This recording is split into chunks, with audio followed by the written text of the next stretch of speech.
Folks, Black Star Network is here. Hold no punches. I'm real revolutionary right now. Support this man, Black Media. He makes sure that our stories are told.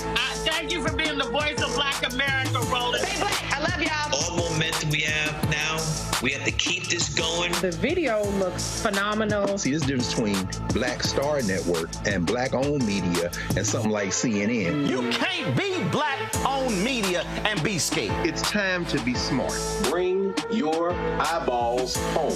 You dig?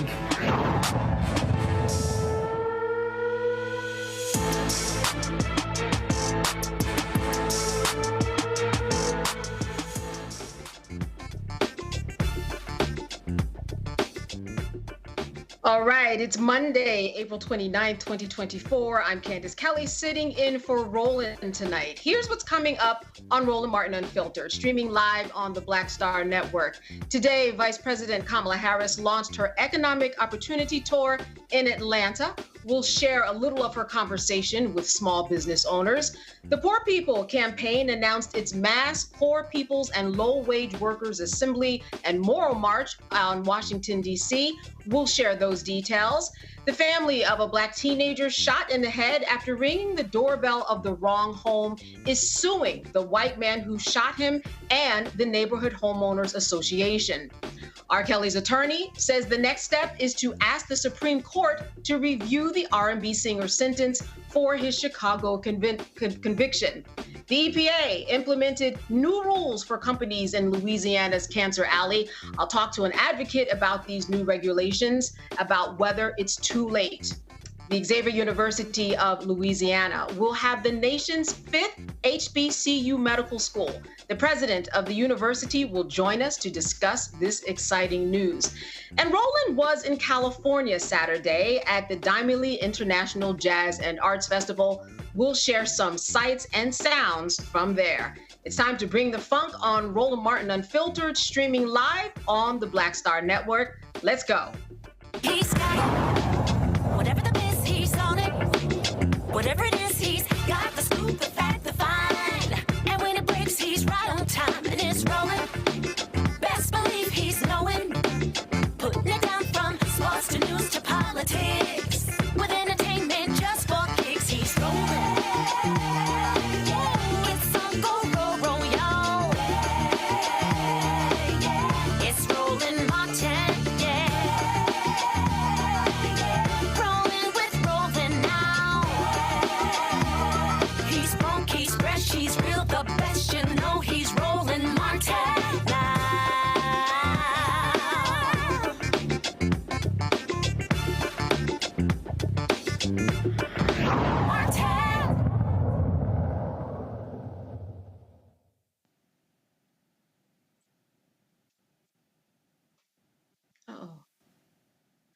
Vice President Kamala Harris kicked off her Economic Opportunity Tour in Atlanta today.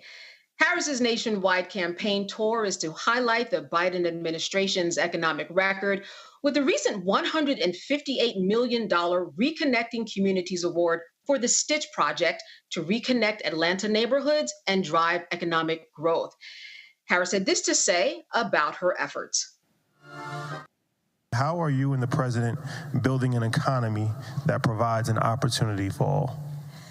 So let me start by thanking Donald Boone for that introduction and being here. He is one of the almost 50 entrepreneurs that I invited to my office at the White House last summer to talk about their work, and so I could listen to them and learn what we needed to do to get the word out about what we are doing. And this Economic Opportunity Tour, as much as anything, was born out of that, and then a dinner that the three of us had at my house, and is therefore about being on the road to let folks know what is available to them in the spirit of understanding we have so many entrepreneurs.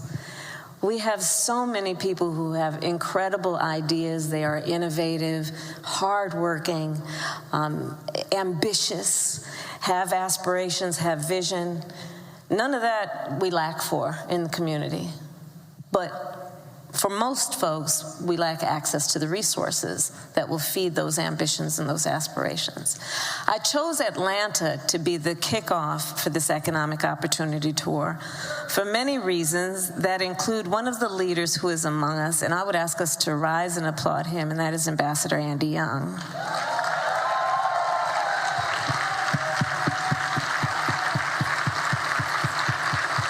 Who is here with his wife, Caroline. And I will tell you, as a point of personal privilege, Ambassador Young has been an advisor to me, a mentor to me, and a friend, and has always talked about his vision, his shared vision with Dr. King, about the vision for America, that included a vision that was about fighting for civil rights and understanding that to achieve true equality, we have to also have an economic agenda. And that agenda must include speaking to people's ambitions. That yes, everybody wants a job, and President Joe Biden and I are very proud that in our administration we have brought black unemployment down to historic lows. But that's a baseline.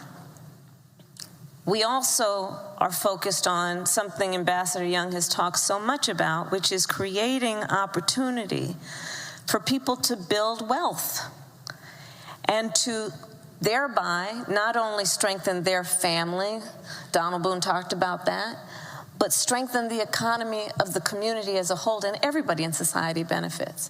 So that's why I'm here, and to talk about what we have done, whether it be an extension of the work I did in the United States Senate to get $12 billion more into community banks, or the work that we have done, and you heard the panel earlier today, that is about uplifting our capacity through the Treasury Department. I want to thank Secretary Yellen in her absence for what she has done to be a partner to me around focusing on a number of issues that are about access to capital, but with a focus also on minority-owned businesses.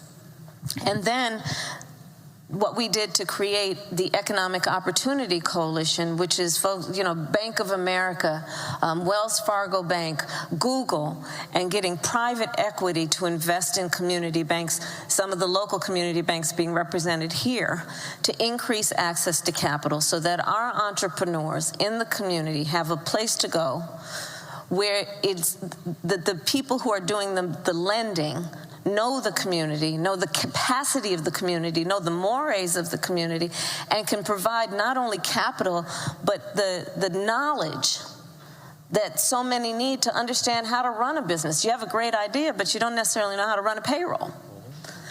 Don't necessarily know what kind of system there is for business taxes in a way that allows you to maximize, your resources. Don't necessarily know how you're going to keep up your inventory, and don't necessarily know what is available in terms of creating access to markets. So you have a good product, but you need access to markets. So the work that we have been doing over the last 3 years has been focused on all of these areas, and also understanding the context in which we exist, which is the longstanding disparities, and understanding that in spite of those who in certain parts of our country want to attack DEI, we understand that you can't truly invest in the strength of our nation if you don't pay attention to diversity, equity, and inclusion.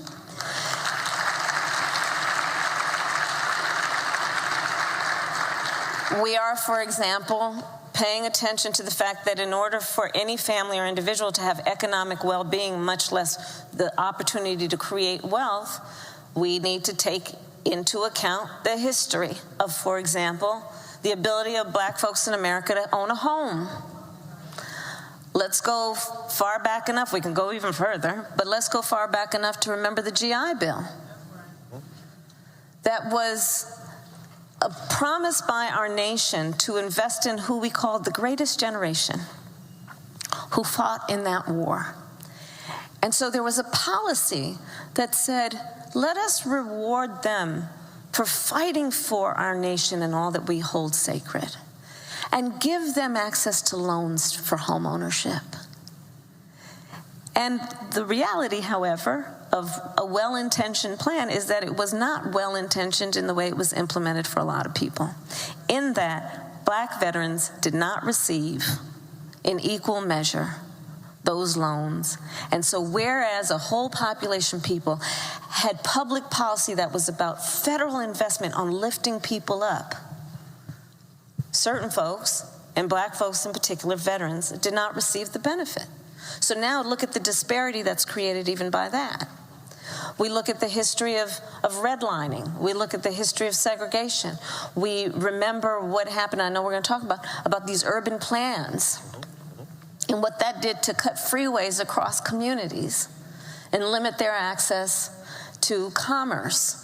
We look at what we've been dealing with as an administration around bias in home appraisals, even to this day, where it is well documented that when a black family in certain places is trying to get an appraisal for their home, be it to get a second loan or to sell it, they're appraised at a lower value than a similarly situated white family.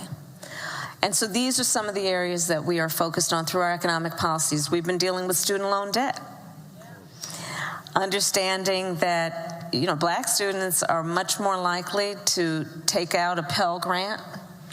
We've seen an increase in tuition over the years, but the increase in Pell Grants has not been commensurate with that. We're working on that a bit.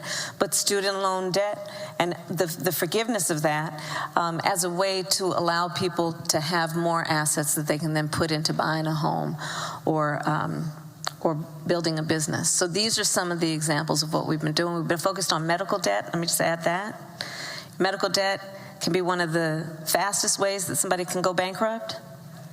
And often that medical debt is accrued because of some medical emergency that someone in their family has experienced that they didn't have the savings or the anticipation for. And we have now put in place a rule that is in the process of being implemented where we have required that medical debt cannot be a part of your credit score.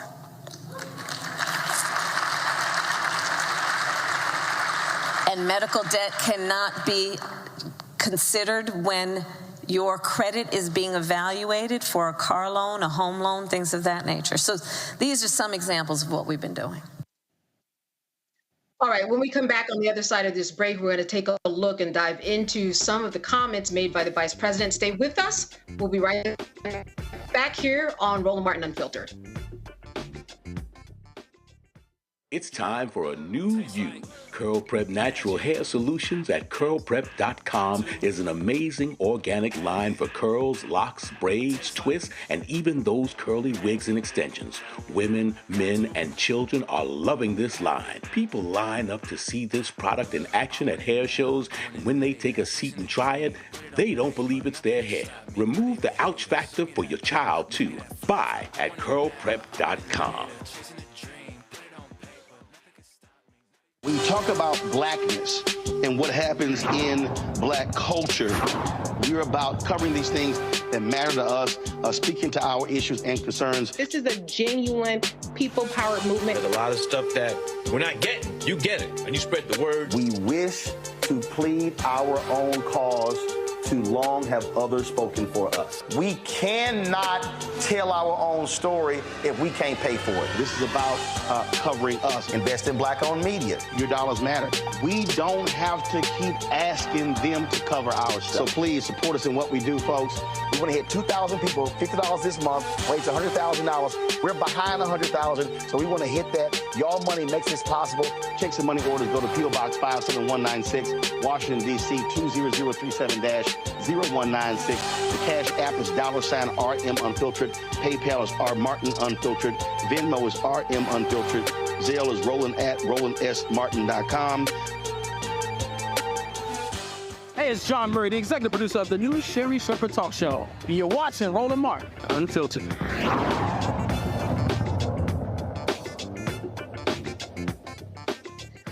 All right, I want to introduce today's panel. Before we jump into the Vice President's remarks, I'm joined by Dr. Julianne Melville, economist and author out of Washington, D.C., Dr. Ome Kongo-Dibinga, senior professional lecturer at the School of International Service at American University, also in D.C., and Renita Shannon is the former Georgia State Representative out of Atlanta, Georgia.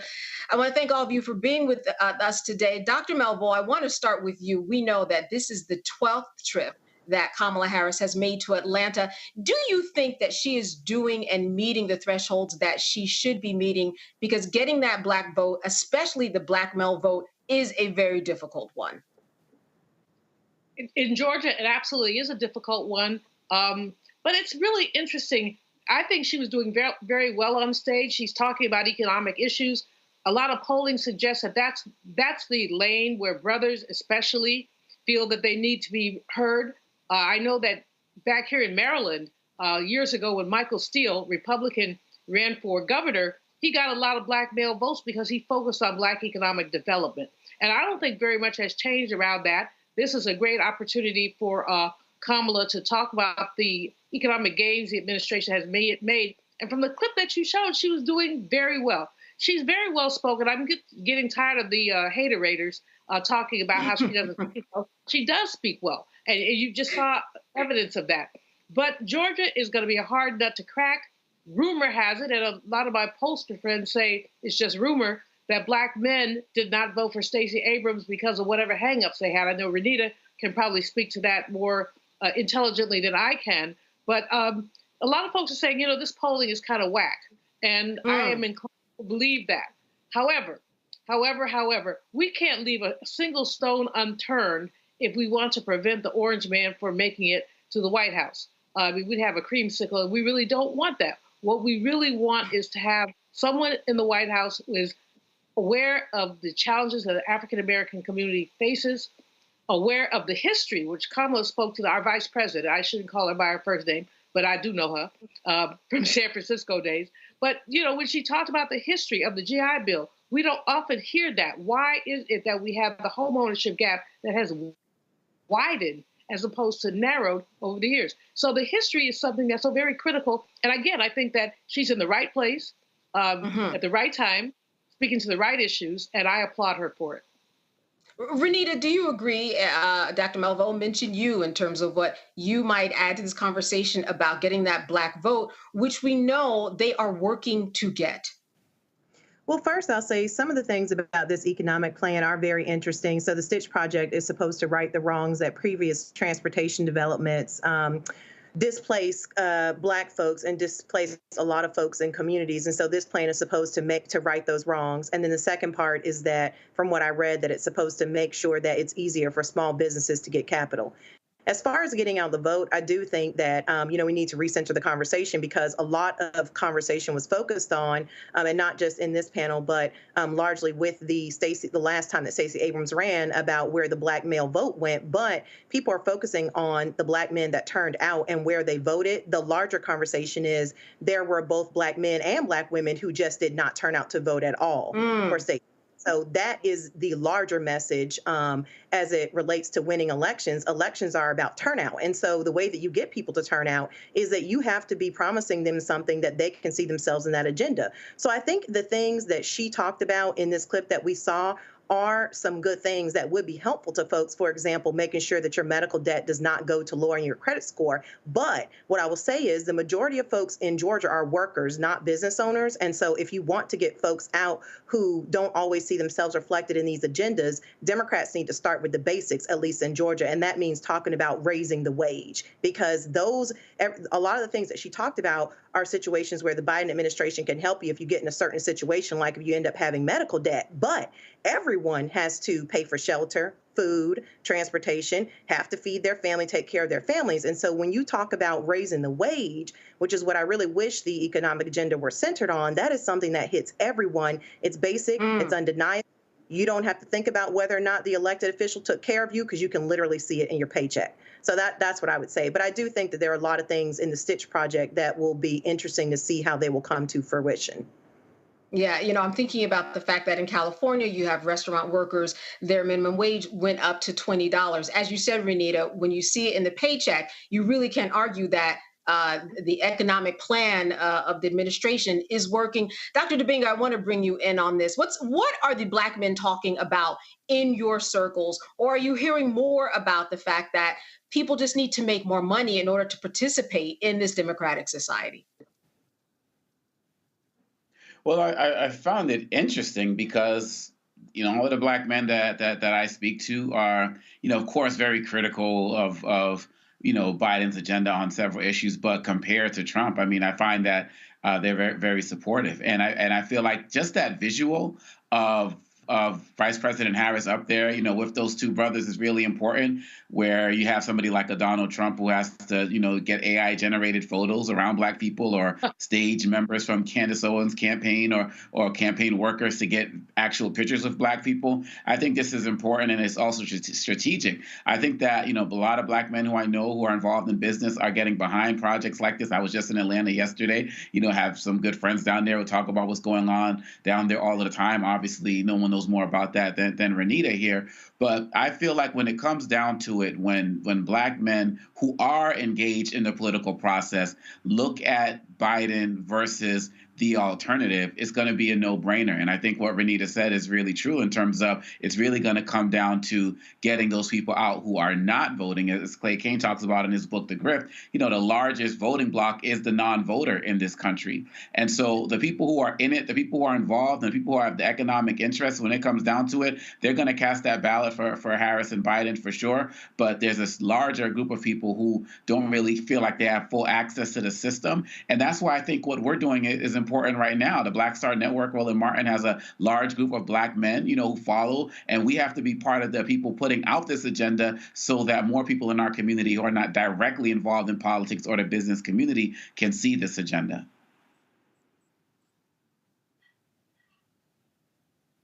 I'm going to end on you, Dr. Malveaux, before we go to the break. The economist in the panel, tell me a little bit about what you would talk to Vice President Kamala Harris about in order to help her move the needle as she continues on this economic tour that she just kicked off. What should she be telling the people in order to really get their attention?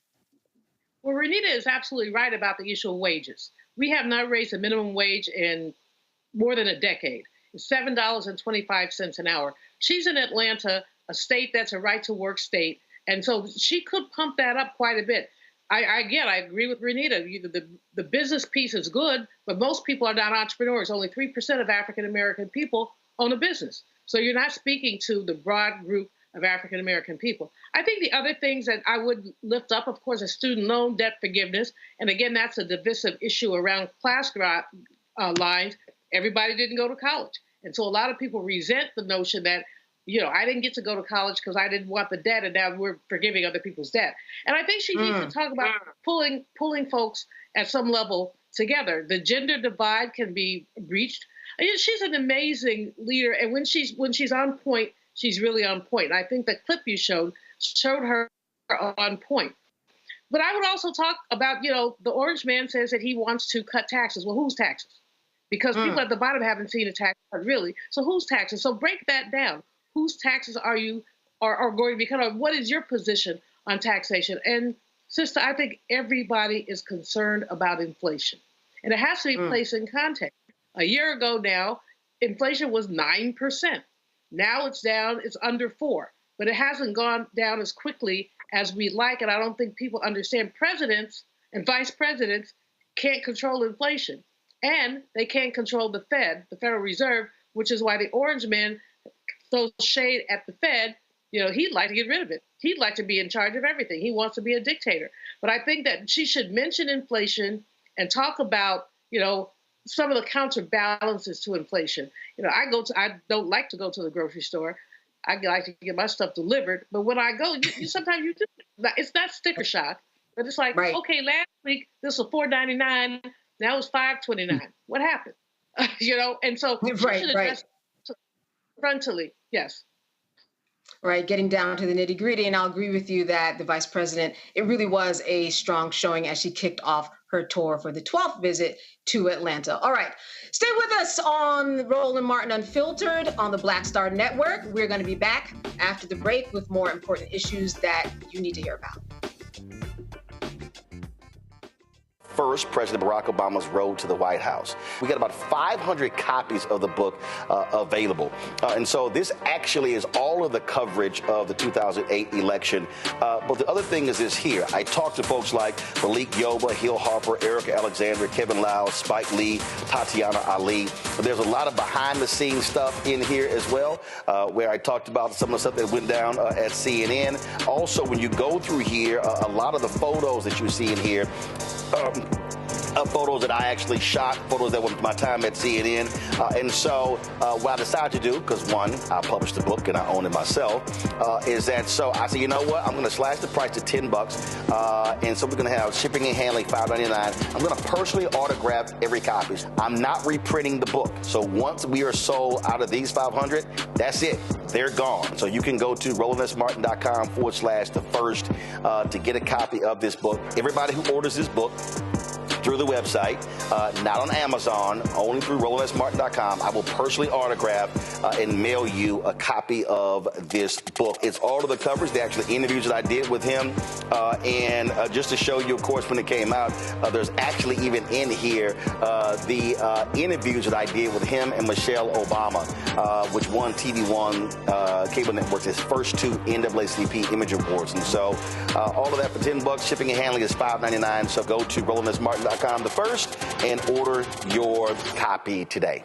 I am Tommy Davidson. I play Oscar on Proud Family, Louder and Prouder. Right now, I'm rolling with Roland Martin, unfiltered, uncut, unplugged, and undamn believable.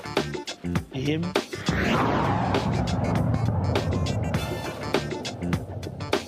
We are here this morning to announce that on June the 29th at 10 o'clock on Pennsylvania and 3rd, we are calling for the mass poor people's low-wage workers assembly and moral march on Washington and to the polls, June 29, 2024.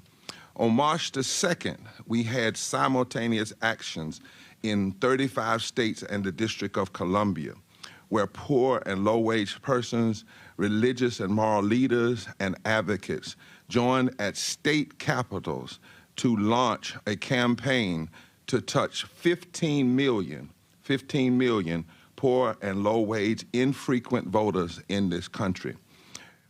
This is the most massive block where transformation can happen. Over 33 million infrequent voters, poor and low-wage voters that can make a difference. In this season that we're in, our goal is to center the desires and the political policy agenda of poor and low-wage persons, along with moral religious leaders and advocates. Too often, poor and low-wage people are not talked about, even though in this country today there are 135 million poor and low-wage persons. There's not a state in this country now where poor and low-wage persons do not make up at least 30% of the electorate. And in states that we call battleground, we believe we really don't know what battleground states are because we've never seen a full mobilization. But in states that are called mobilization, battleground, according to a study we did commissioned by Liz and myself that was done with professors from Columbia University and others, we now know that in those states where the margin of victory was 3% or 5% in Texas, that the number of poor and low-wage voters are between 35 and 40+% of the electorate. We also know that there are numbers out there like these. Where Liz is from, Wisconsin, the margin of victory in the last election was about 20,000 votes, but the number of poor and low-wage voters that could have voted was over 1 million. In Michigan, 10,000 was the margin of victory in president. The number of votes, poor and low-wage voters that could have voted that didn't was over 1 million. In Pennsylvania, 40,000, the number of poor and low-wage voters that could have voted was over 1.4 million. In North Carolina, the margin of victory was about 170,000, but the number of poor and low-wage voters was right at 1 million, just under 1 million, over 900,000. In other words, in those 4 states alone, which are states that are deeply concerned in the political structures, you had over 4 million poor and low-wage voters that could have voted that didn't, but the margin of victory was only 270,000 votes. Poor and low-wage voters are saying in this season that our votes are demands and not merely support for candidates. And what we're doing is mobilizing those votes and saying to candidates, if you want these votes, then talk to poor and low-wage folk. The number one reason poor and low-wage folk do not vote, according to the study, is Waking the Sleeping Giant, is nobody talks to them. We have debate after debate for Senate, for president, and the issues that affect poor and low-wage persons do not come up. We had in 2020 a bill come up to pass a living wage of $15 an hour in the union, which would have lifted 52 million poor and low-wage Americans out of poverty and low wage. 43% of African Americans alone. Most of the persons would have been white and women. and 8 Democrats and 49 Republicans said no.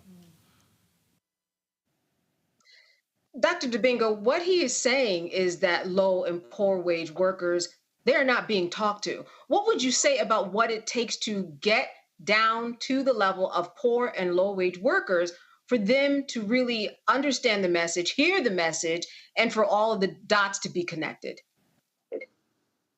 Well, I mean, this kind of goes back to our last segment. We were talking about the fact that so many of us are not people who are voting or who are not business owners doing entrepreneurial things. And so we have, this is why we need Reverend Barber and the Poor People's Campaign. We have to support the individuals and organizations across the country who are making the connection with a group that you're never going to hear talked about or fully engaged by our politicians, because they've already given up on them. And it's kind of like a self-reinforcing cycle where the politicians have given up on the poor and the poor have given up on the politicians because they never see them as somebody who is going to be able to really meet their needs. And so from what I'm understanding to date, the White House still has not had a meeting with Reverend Barber and members of the Poor People Campaign, which he's been demanding. And so, but yeah, he's still pushing, pushing forward because, you know, even though we're all critical of aspects of their Biden's economic agenda and things that it can do better, Reverend Barber and others believe that obviously, this is the main hope that we have to make any type of progress compared to if we have a Republican president. And so this is the responsibility of all of us who are living in our communities, all of us who are connected. We need to not just leave it up to leaders like Barber or Roland Martin or others. You know, we have to make the connections with our own family. We have to make the connections in our community centers, in our churches, in our mosques and synagogues to get people to understand the stakes, to understand that, yeah, the situation for you financially and economically may not be great right now, but it's about to get significantly worse. And in addition to that, you might be targeted, and depending on your background, you might even be rounded up for your religion. So we have to be very mindful of that, but everybody doesn't live in the media sphere every single day. Everybody doesn't live in this political space. It's up to us, the teachers, the educators, the preachers, the pastors, everybody who has a connection to the community. We also have to speak up about these stakes, because if we can get, again, that non-voting bloc, if we can get them mobilized, so many of these red states would at the very least be purple states. But it's that disconnect that we have to do our part in continuing to challenge. So, Renita, this is something that you're probably very familiar with, especially having run for political office. What were some of the considerations that you had when you ran for office to reach this group of people? Sure. So I was a community organizer in my personal time before being elected, and economic justice was something that I spent a lot of time talking about. So I remember when Reverend Barber started the Moral Mondays in North Carolina, and that eventually got started here in Georgia, and I organized with them. And let me tell you this, everything that he's saying is 100% correct. Every single campaign that I have run, from the 6 years serving the Georgia House of Representatives to the last campaign I ran in 2022, running for Lieutenant Governor of Georgia, I always centered workers and talked very basically about raising the wage. Because what he is saying is exactly what, you know, far too often, too few Democrats are talking about. And I say Democrats because Republicans have already just told everybody that all they care about is businesses and giving tax breaks to the rich. They make it clear that they are not going to address workers and don't care about workers. On the Democrat side, you have got progressives like myself who talked a lot about centering workers and did center workers in policy. But the problem is the majority of what Democrats are running on are not talking and addressing workers. And so, you know, to put it very simply, here in Georgia, for so long, people talked so frequently about how we needed to register more voters to vote. But in the last couple of years, people on the ground here in Georgia are already communicating, and people know we don't even need to do voter registration anymore. Everyone's registered. It's just people aren't voting because they don't see themselves reflected in the campaigns that are being run. And so Democrats have got to get back to what Reverend Barber is saying, which is just pay people, because all these things we're talking about, whether it be inflation, medical debt, paying your student loans, all of that starts with having enough money in your paycheck in order for you to be paid. In order for you to pay your bills. Workers are the majority in Georgia, and they are the majority in this country. And it's long past time that policy actually reflected that. And so the final thing I'll say, just to kind of close out my comments on this, is that we are seeing campaigns on the left more and more run on things that are important, like abortion, civil rights, voting, and things that are very, very important. But what you've got to realize is that the average everyday person, who is generally somebody who is not a business owner, but who is a worker, they are not thinking about any of those things that I just mentioned if they are literally trying to figure out how not to become homeless, how to have food for their children. They're not going to be thinking about abortion, voting rights, any of that. So you have got to start with the basics, and that just means paying people, not tax breaks. Tax breaks are good for families, but that cannot be your leading thing, because at the end of the day, you can't turn tax breaks into electric company. They want money. They want the bill paid.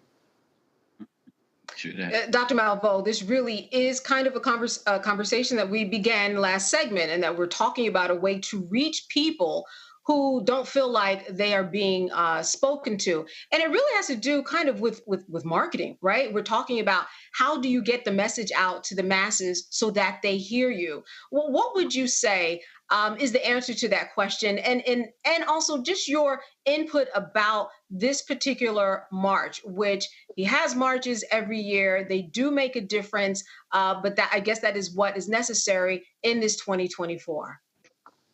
Well, Reverend Barber is a dear friend and esteemed colleague. I just think the world of him.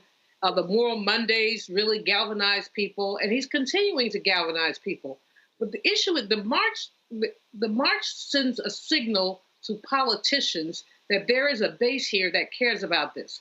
But the issue in terms of the issue is what happens after the march. What do people do when the march is over? Often Reverend Barber has state coalitions get together so that people can talk about what's happening in Georgia or New York or California. He has organizers, I think, in most states in the country, and I think that's really great as well. But there has to be a structure past the march. The second thing is that it's really important to do the marketing. The other side is relentless in their marketing, relentless. And this side is not. And in addition to that, I mean, this is one of the values of the Black Star Network. But who is the Democratic Party, the DNC, who are they marketing with? They go to one of my big beefs with the DNC is the extent to which they go to the tried and true white boys to do their polling, to do their marketing, their advertising. There are Black agencies who do this, who are uniquely qualified to speak to Black people. So if you go to one of those mainstream advertising agencies, I'm looking for Black people, well, and it's really very interesting. I have a colleague now who has a book out, and he called me up and said, how can I get this? How can I get that? I said, why do you not have a Black agency? He said, the publisher, these white folks. I said, well, you need to go back to your publisher and say, give me a slice of that budget to give to a Black, basically book expert. Don't just give me these white folks who don't know anybody.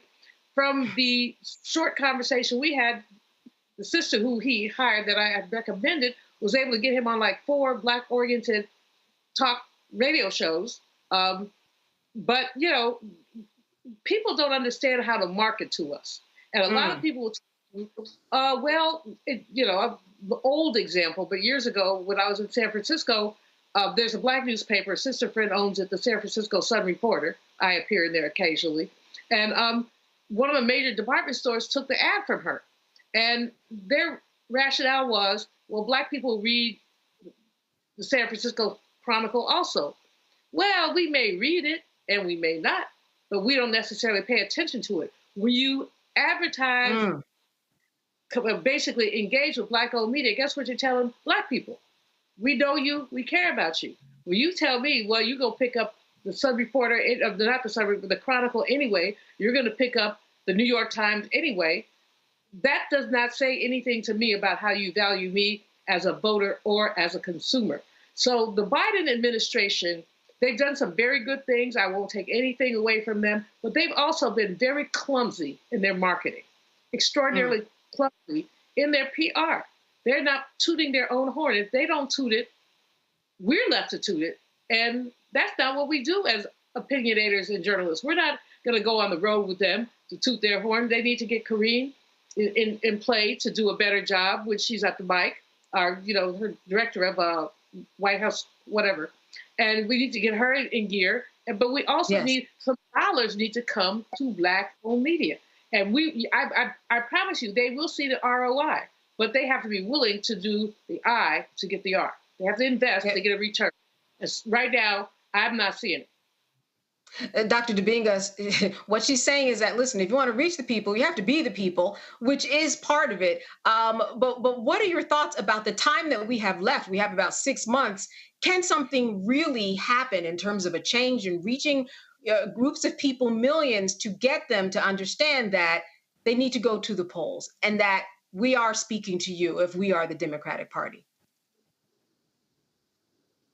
Absolutely. I mean, there's plenty of time. I mean, the Biden administration has been, really building up on its ground game. They've been hitting the road. There's always more to do. I think that they need to get involved in continual events like this. I think that these work better compared to many of the celebrity events and campaigns. Of course, those are needed. And of course, those are going to reach some people. But I feel like if they continue to stay focused, Donald Trump's campaign is his court trials. It's courting as campaigning. So, they have that kind of balance as well in terms of he can't get out there as much as he would like.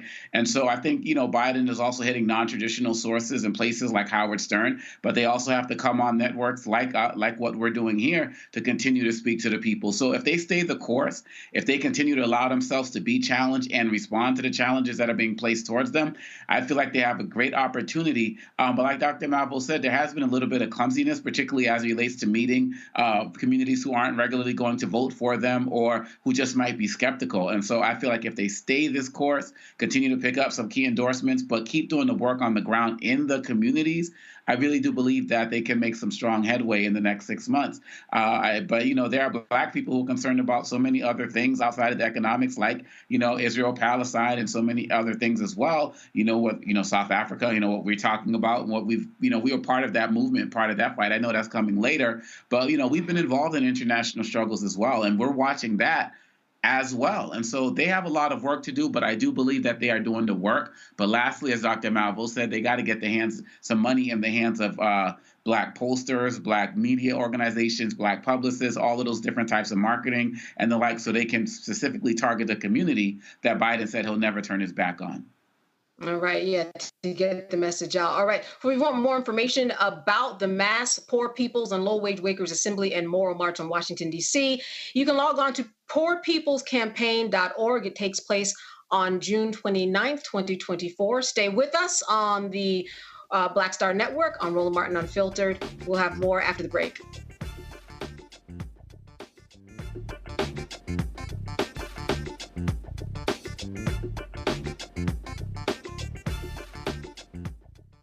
Fanbase is pioneering a new era of social media for the creator economy. This next generation social media app with over 600,000 users is raising $17 million, and now is your chance to invest. For details on how to invest, visit startengine.com/fanbase or scan the QR code. Another way we're giving you the freedom to be you without limits. On the next Get Wealthy with me, Deborah Owens, America's Wealth Coach, the wealth gap has literally not changed in over 50 years, according to the Federal Reserve. On the next Get Wealthy, I'm excited to chat with Jim Castleberry, CEO of Known Holdings. They have created a platform, an ecosystem to bring resources to Blacks and people of color so they can scale their business. Even though we've had several examples of African Americans and other people of color being able to be successful, we still aren't seeing the mass level of us being lifted up. That's right here on Get Wealthy, only on Black Star Network. My name is Lena Charles, and I'm from Opelousas, Louisiana. Yes, that is Zydeco capital of the world. My name is Margaret Chappelle. I'm from Dallas, Texas, representing the Urban Trivia Game. It's me, Sherry Shepherd, and you know what you watch. Roland Martin on Unfiltered.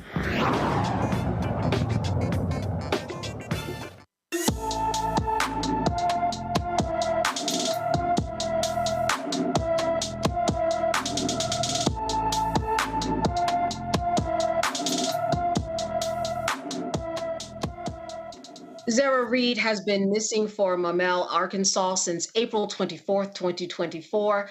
The 17-year-old is 5 feet 6 inches tall, weighs 200 pounds, has black hair and brown eyes. Anyone with information about Zara Reed should call the Little Rock, Arkansas Police Department at 501-371-4829.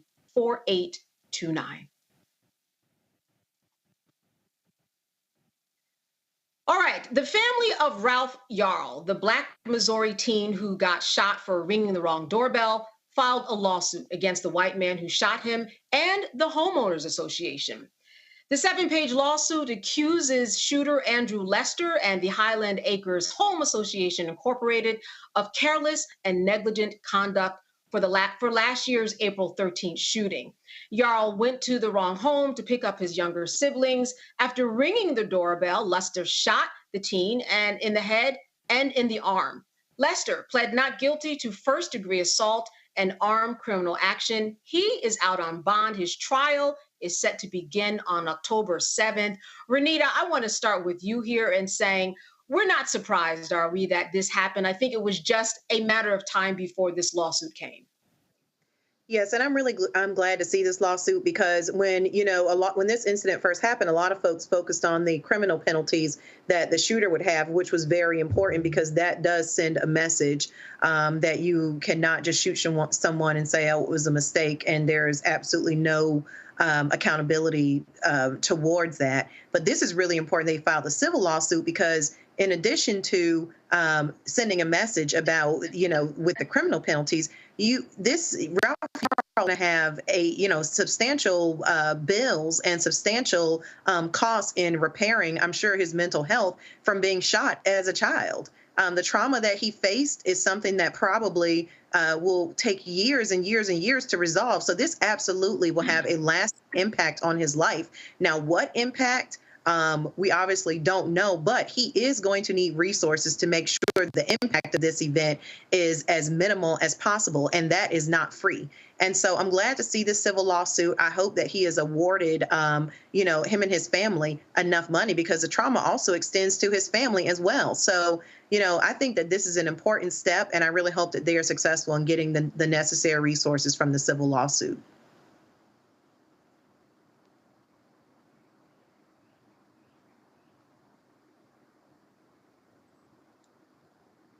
So, Dr. Dybinga, I want to toss this to you. Listen, this young man, he's about to go to college. He's a senior now. Certainly, he has had some serious traumatic brain injury. His attorney said this is really necessary. We have to go down this route for civil lawsuit in order to bring attention to something like this, of course. What are your thoughts about what this says to homeowners across America when it comes to a simple process of opening the door for someone who you may think or was not invited to your home?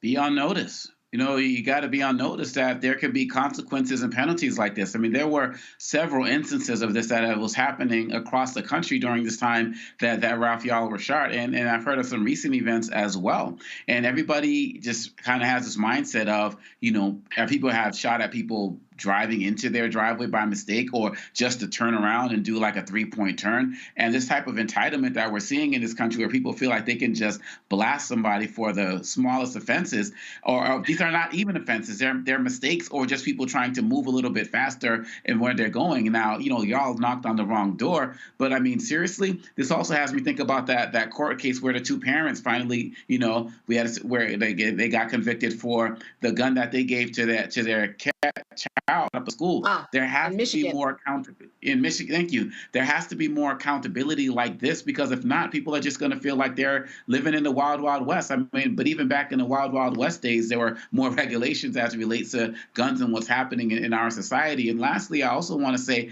it's really important that we continue to give Ralph Yarl and so many of the other survivors of situations like this the attention, the love, and the support that they need, because unfortunately in too many of our communities, we say Black Lives Matter, but forgive what I'm saying about to say, but it's really has been about Black corpses matter. We've paid more attention, rightfully so, to the slayings that have happened in our community, and we haven't paid as much attention to the survivors of many of these instances, and they are also deserving attention. It's not either or, it's both and. And so I'm so glad that we are doing this story because he and his family continues to need our support, as well as so many others across this country. Yeah, and his mother was very grateful for the support and the GoFundMe. Over $3.3 million was raised for, listen, as you said, medical bills from anything on. You know, Dr. Malveaux, when I look at this lawsuit, I think what's really interesting is that the Homeowners Association was also named in this lawsuit. And I think that that, too, will open up a lot of eyes. Absolutely. I mean, the Homeowners Association is partially culpable. What kind of rules do they have? What kind of monitoring was there? I mean, I just hope this young brother and his family are made whole. And by made whole, I mean, there are still physical reverberations from what I understand. He is headed to college. There are physical reverberations. They're probably, look at that sweet face. Just look at that sweet face. And can you imagine somebody, he mistakenly went to the wrong house.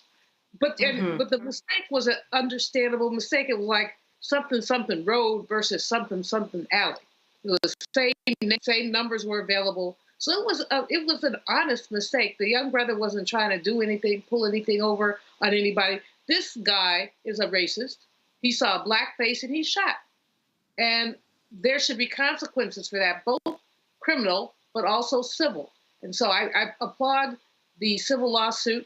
Now, the disadvantage we're going to have is that this is an 85-year-old white man. Look at him. He looks all broken down. And he will probably use age as his excuse, you know, and, you know, clearly, I don't know if he needs that cane or not. I'm just saying. Never mind. I'm not going to go there. Well, Dr. Malveaux, we do know how people do. I mean, I'm thinking, you know, Harvey Weinstein comes to mind, and people do what they need to do in the courts in order to make their point. Let me tell you, I have to use a cane sometimes because I took this fall. But the other day, I praised the Lord for that cane because I was about to pulverize this white boy at Trader Joe's with my cane. He said something smart to me, and then he said it again. I said, "Do you want me to pulverize you?" And I picked up the cane. He said, no. I said, go on back. Go over there. I use mine when I have to, but I carry it all the time just because my gait is uneven. But it's also an advantage. I will knock you next week with my cane. A dual purpose there. All right. We're learning a lot about you, Doctor. We are learning a lot about you. I want to move on to R. Kelly. All right. A federal appeals court ruled that R. Kelly received the appropriate sentence for his child sex conviction in Illinois. In 2022, a Chicago jury convicted the judges on 3 charges of enticement of minors for sex.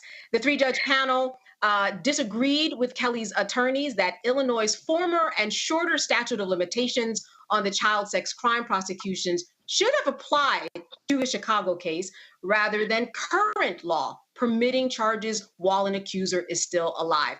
Kelly's attorney said she plans to take the case all the way to the United States Supreme Court. Dr. Dybinga, what do you think about this journey?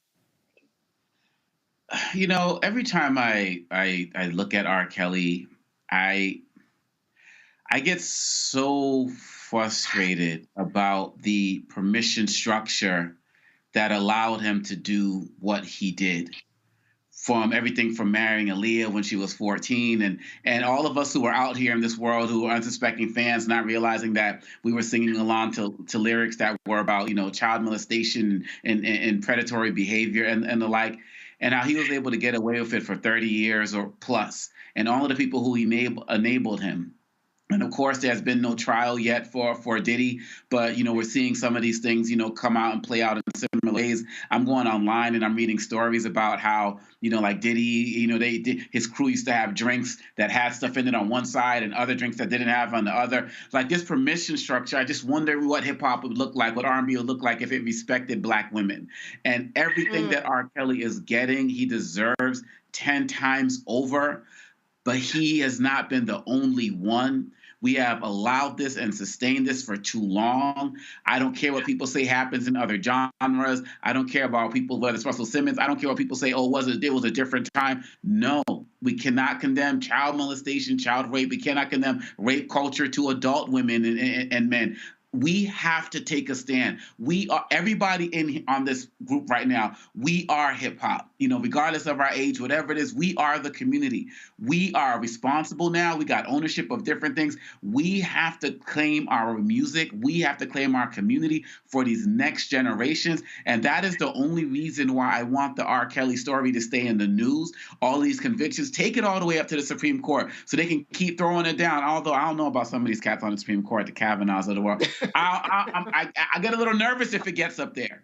But all of these other guys, so we can keep it in people's faces, keep people on blast, so these other artists know that we're not going to tolerate this anymore. We've tolerated it for too long, and it's just frustrating to see.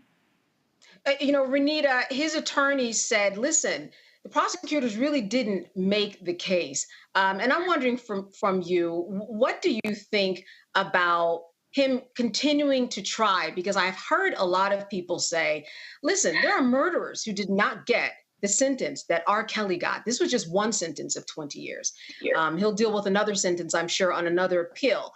But what are your thoughts about this and that there perhaps is an imbalance in the sentence when we look at other people who have done crimes that we think deserve the same amount of time? Well, I think that this is going to be very interesting, and I think that he's going to have a tough road in trying to get the conviction overturned. And the reason why I say that is because from what I read, and y'all can correct me if I'm wrong, but from what I read about this appeal that he's trying to do, his lawyers are arguing that at the time that the crimes took place, there was a 10-year statute of limitations in Illinois. But now when he actually was convicted, Illinois had changed its law to say that survivors have a lifetime to basically bring charges. And so they're trying to say, well, the crimes happened at a time where there was a 10-year statute of limitations. And so nobody is arguing that this would have been outside of those limitations. But at the time that he was convicted, the law had already changed. So the reason why I think this is going to be a very uphill battle is because generally convictions and the criminal legal system responds to whatever the current law is at the time.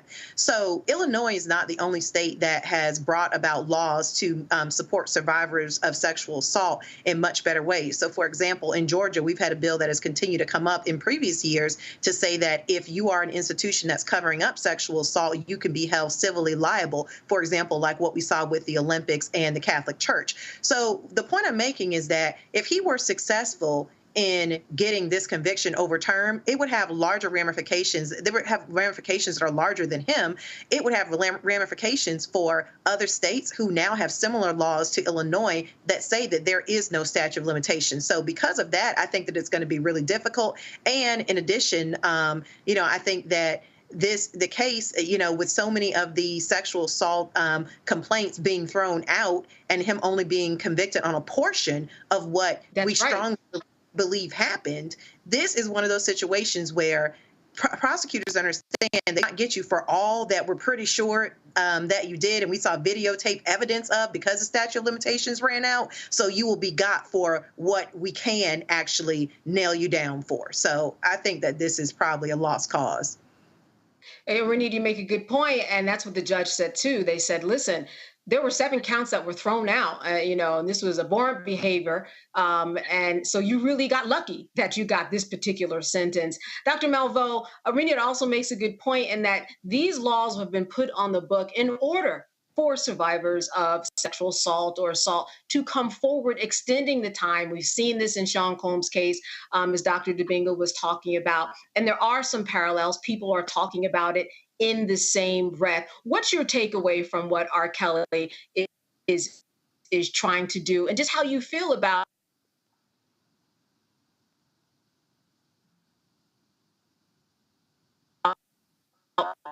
him as a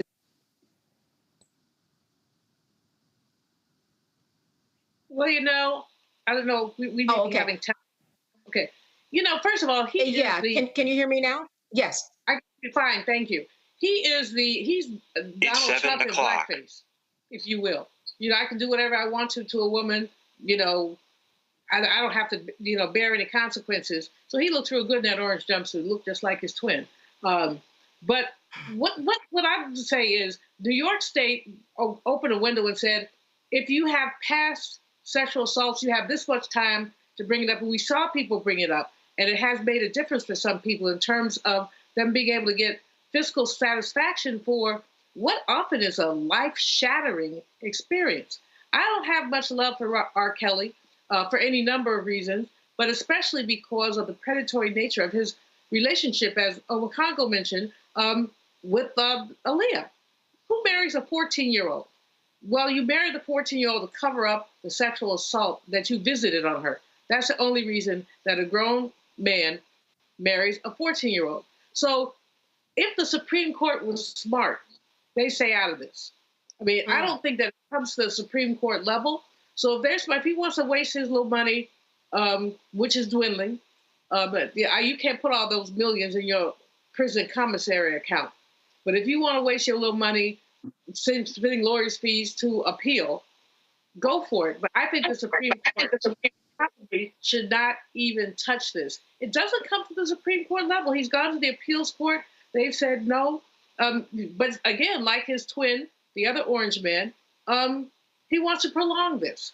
And hopefully, I think he probably hopes that at some point that he may get some kind of say or something. But there are too many convictions. There's too much truth. The community knows about it. Other people know about it. It's repugnant. But it's part of, again, rape culture and the devaluation of women. And then the misogyny, the fact that Black men can devalue Black women in that way. Mm-hmm. I mean, men devalue women, but it's especially painful when Black men make the choice to devalue Black women. Their mothers, daughters, sisters, wives, cousins, godmoms. Anytime a man does that, they're saying, none of y'all women are spit. And I said spit. I'm not cursing on Roland's show. Let him do that. Yeah. Listen, Dr. Dybinga brought up Sean Combs. And I think really Cassie was the tipping point there in terms of everybody's attention, Dr. Dybinga. But what do you say about what type of precedent this sets for Sean Combs in terms of what he should be thinking right now in looking at R. Kelly? Because again, we know that a lot of people are talking about them in the same breath. Yeah, I mean, Sean Kelly, Sean Combs. Wow. Goodness. Diddy should be doing what he's doing right now, which is being, very, very quiet, because the more he speaks out, the more people are going to, speak out against him. There are definitely going to be more cases to come. And I'm talking about, when I brought up that thing about the drinks and the stuff, that was like, Mark Curry, who was right there, Bad Boys for Life. Like, people who are in the know and talks about eventually, leaving that life. Stories his bodyguard, have told as well. And it bothers me because they're telling all of these stories now, but they were all part of it at the time, which is one thing. But as Dr. King said, the time is always right to do right. And I just hope that regardless of whatever legal penalties that Diddy may face, that there is a larger social penalty that he faces from us, because we're finally going, I'm thinking of the songs I grew up on, I'm thinking of like Belle Biv DeVoe, Do Me Baby, Backstage, Underage, Adolescent, How You Doing? Like all of these particular songs that just just talked about this stuff like it was nothing, and we're young and consuming these things. And now that we're older, we have to be the ones to take a stand. And so again, and for me, I don't care if I was your biggest fan. If you get convicted or found, guilty or in any way, shape, or form of these types of things, like, I just can't mess with you. There's enough good music. There's enough artists who respect the law and respect our community that we can support. So all of this loyalty to people you've been listening to for 20, 30, 40 years or whatever, they don't deserve that. They don't deserve that in any way, shape, or form. Let's make a bigger platform for people who will respect our women and respect our community and respect our children. Yes. All right, Dr. Dybinga, you get the last word on that.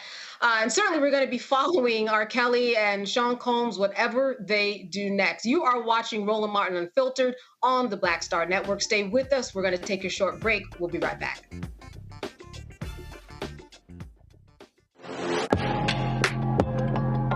lot of y'all have been asking me about the pocket squares that we have available on our website. You see me rocking the Shibori pocket square right here.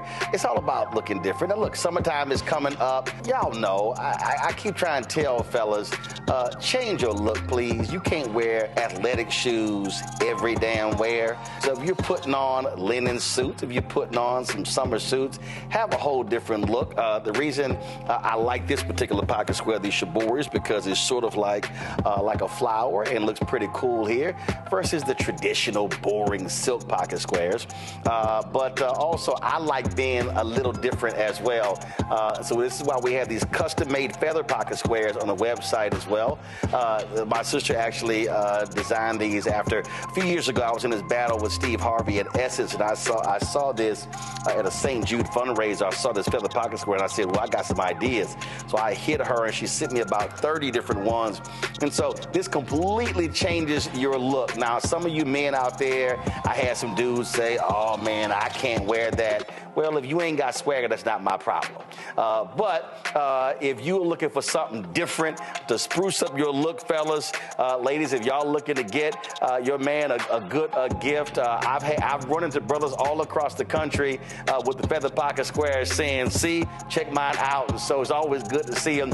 And so this is what you do. Go to RolandSMartin.com/pocket squares.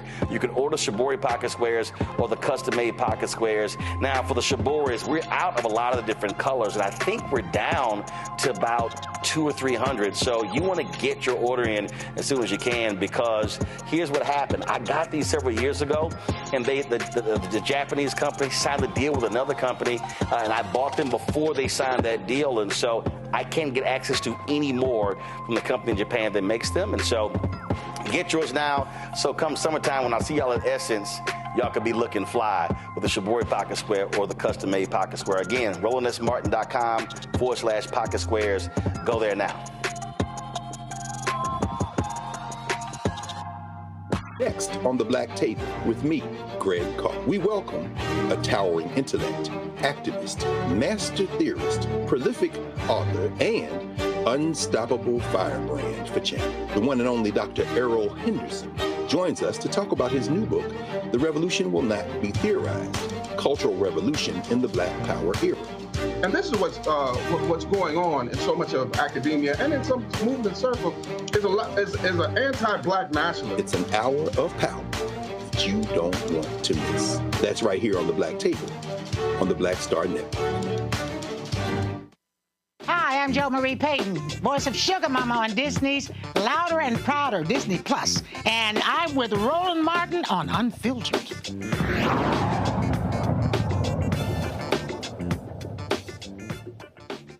All right, Louisiana residents living along Cancer Alley have a breakthrough with a new federal rule expected to reduce the pollution from chemical plants and refineries.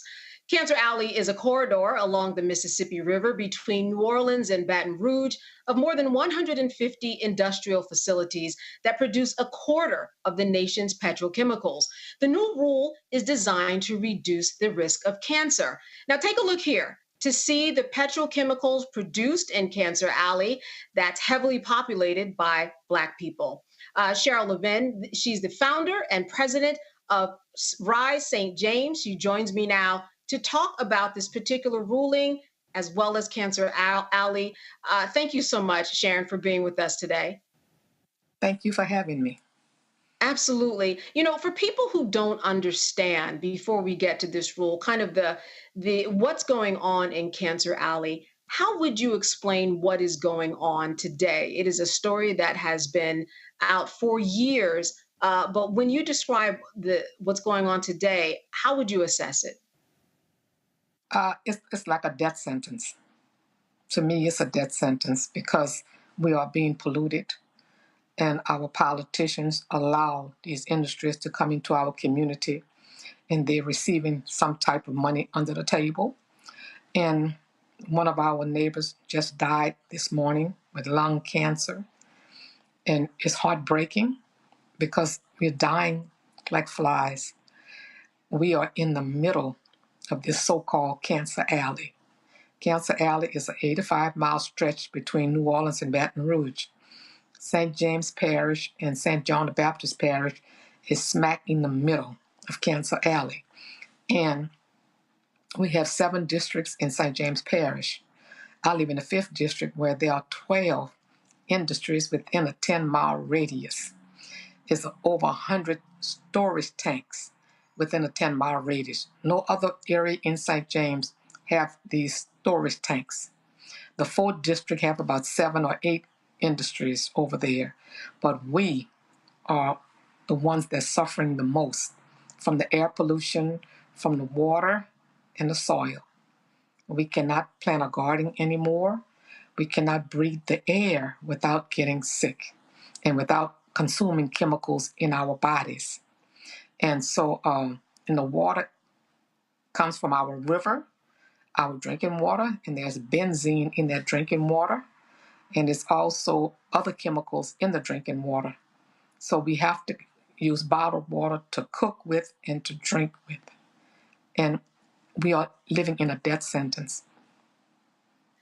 And from what I understand, there are facilities that might be 500 feet from somebody's front door. People who are get sick and spit up on the side of the road because of the effects of this. Let's talk about this new guideline. What do you think about what is on the table for Cancer Alley?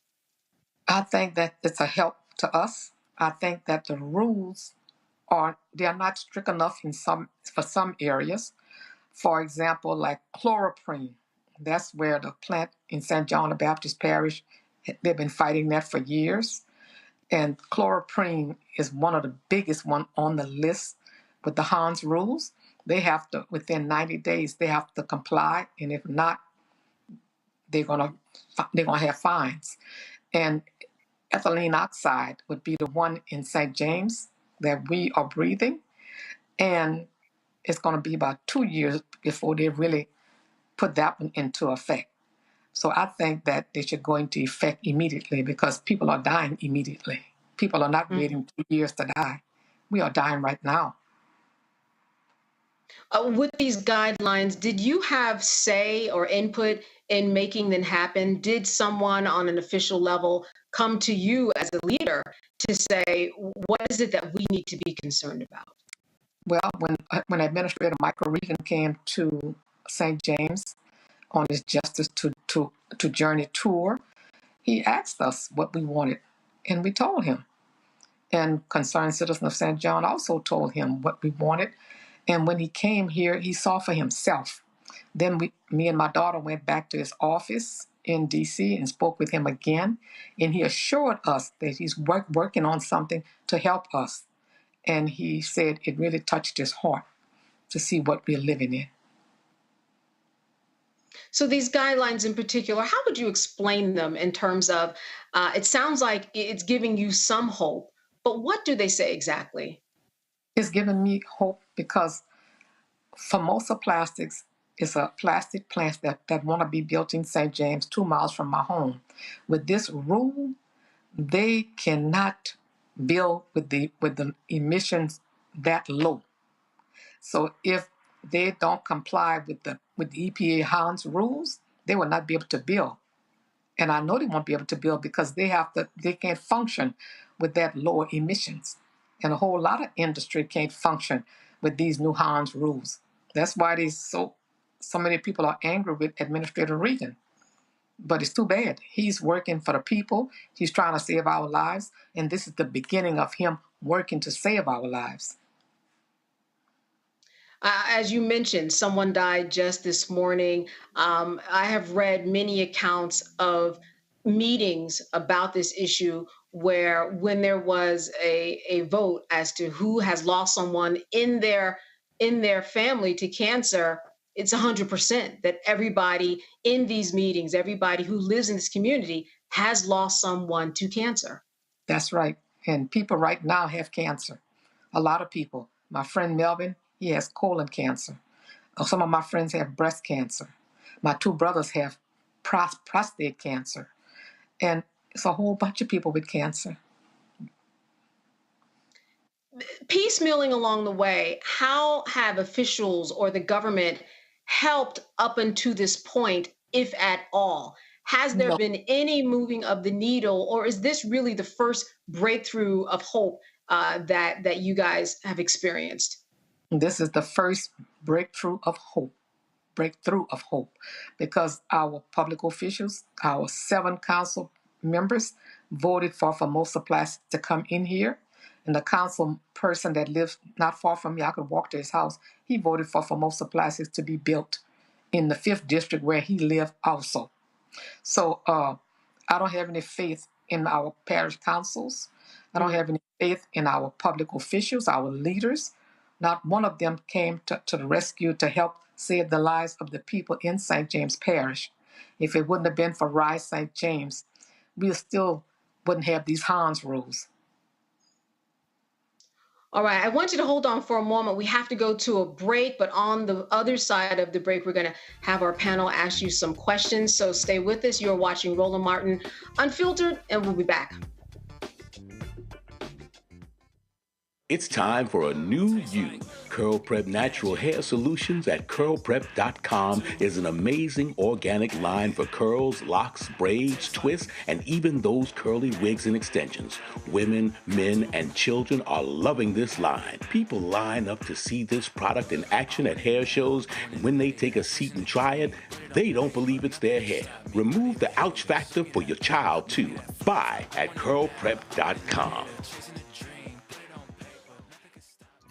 Next on A Balanced Life, we're talking everything from prayer to exercise to positive affirmations and everything that's needed to keep you strong and along your way. That's on a next A Balanced Life with me, Dr. Jackie, on Black Star Network.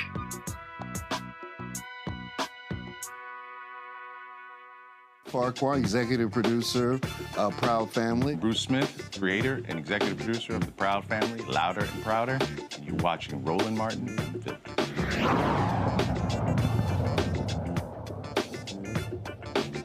All right, we are back talking to the founder and president of Rise St. James. I'm going to go to the panel right now. I want to start with you, Dr. Malveaux. You have a question for Sharon. Absolutely. Sharon, first of all, thank you for your work. My folks are from Opelousas, so familiar territory.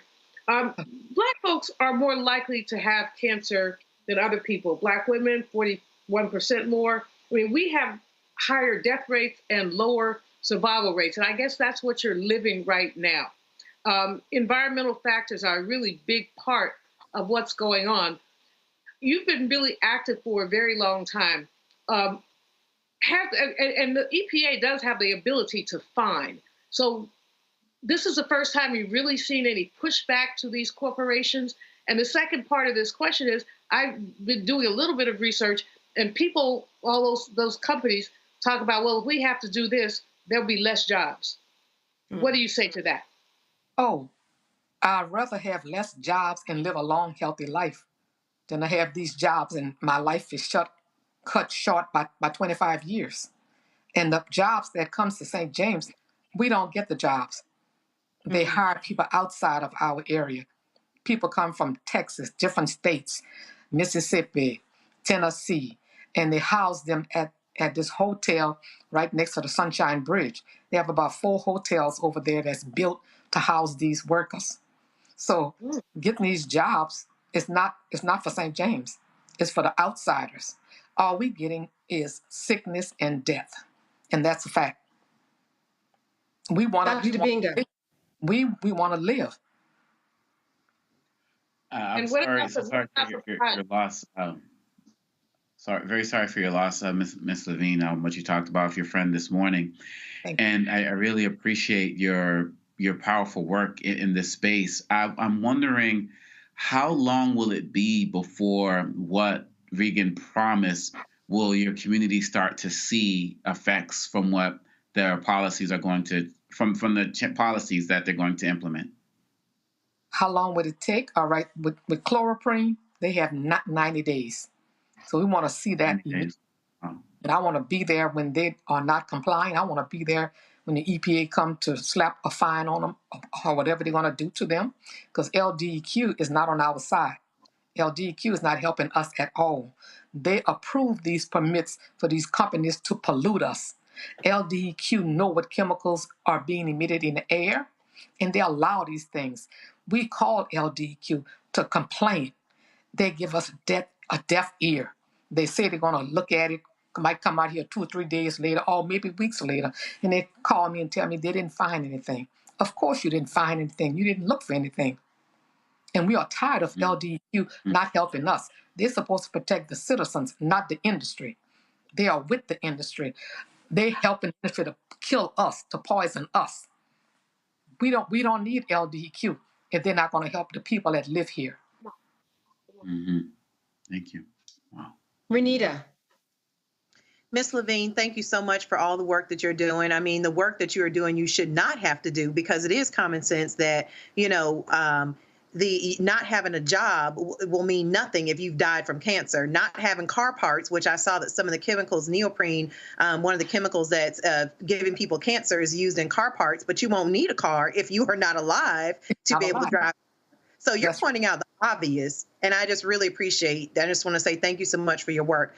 My question is, I have seen this happen before where the EPA finally decides to get serious about enforcement, and they come out with a ruling, and then everybody kind of relaxes and just says, okay, great, now that is handled.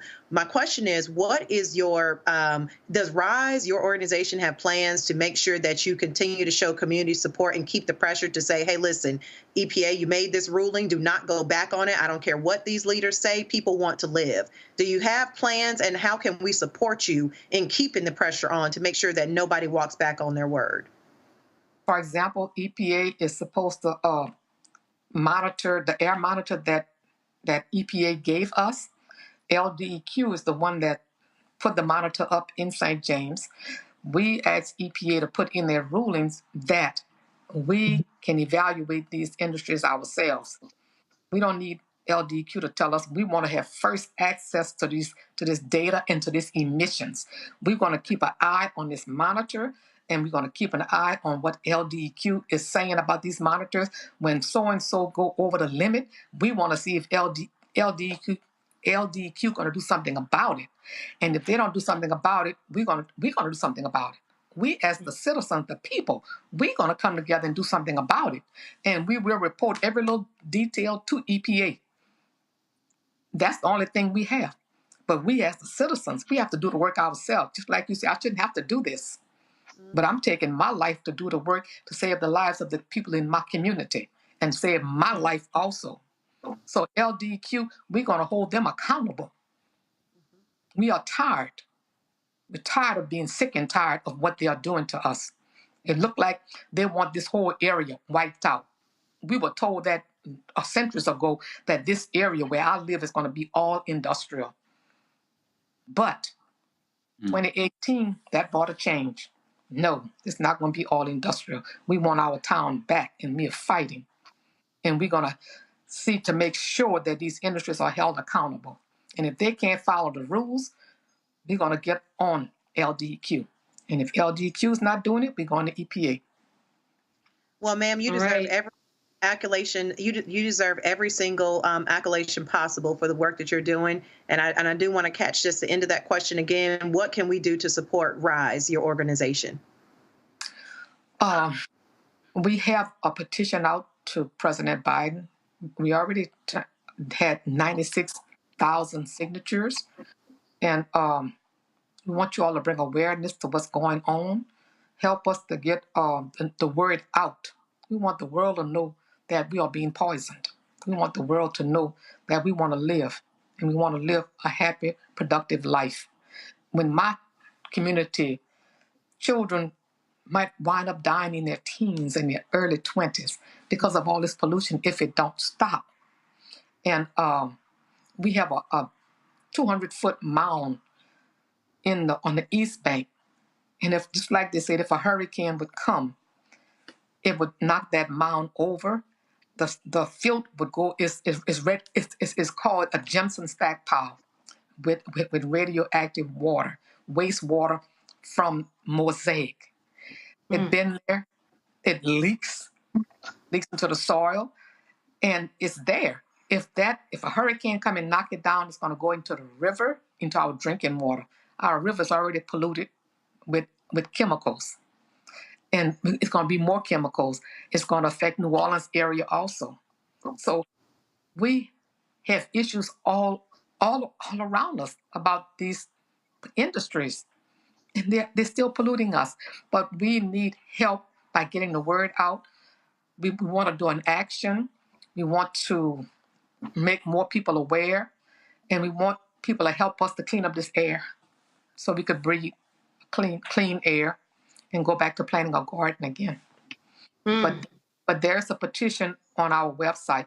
You can go to risestjames.org and you can sign a petition. All right. Renita, thank you for following up on that question. And like she said, you shouldn't have to be a trailblazer, but you are. And we thank you for your work. And we will continue to follow up to see if this is the breakthrough and hope that you have indeed been looking for. Sharon, thank you so much for being with us today. Thank you, too, for having me. Absolutely. We will be following up with that. And you are watching Roland Martin Unfiltered on the Black Star Network. We're going to go to a commercial break, so stay with us. Now streaming on the Black Star Network.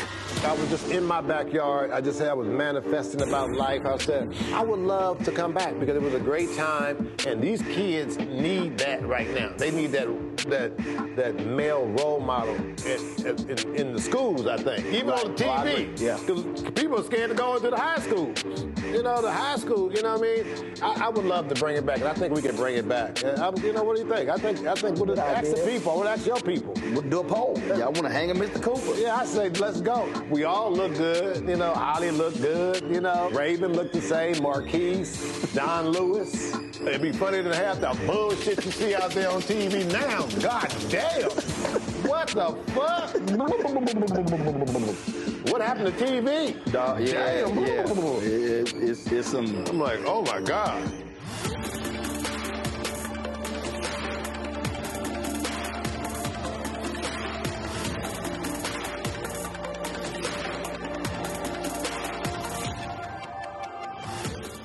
Fanbase is pioneering a new era of social media for the creator economy. This next generation social media app with over 600,000 users is raising $17 million, and now is your chance to invest. For details on how to invest, visit startengine.com/fanbase or scan the QR code. Another way we're giving you the freedom to be you without limits. It's time for a new you. Curl Prep Natural Hair Solutions at curlprep.com is an amazing organic line for curls, locks, braids, twists, and even those curly wigs and extensions.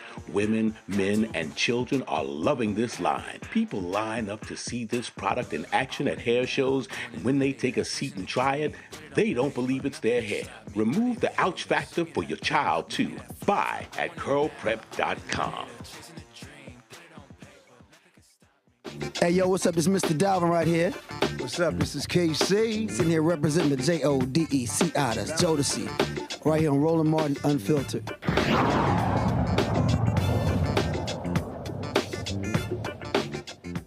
New Orleans Xavier University becomes the home of the 5th HBCU medical school in the country. Today, the school officially announced the details of its new medical school, the Xavier Ochsner College of Medicine, which will open in 2027 in partnership with Ochsner Health. Xavier University President Dr. Reynold Barrett joins me now. I want to thank you so much for being with us today. This certainly is an exciting time for you, I'm sure. It is indeed an exciting time. Yes. Tell me a little bit about how all of this came to be. As I said, this is the 5th school, no small feat. I know that this has been years in the making. What can we expect when this is actually completed? Well, when this is actually completed, we'll have a medical school that is focused on educating the underrepresented students of color who are underrepresented in the medical profession. We will contribute to the diversification of the medical practice, but also we'll be contributing to biomedical research and also making sure that there is representation both in the clinics and the laboratories.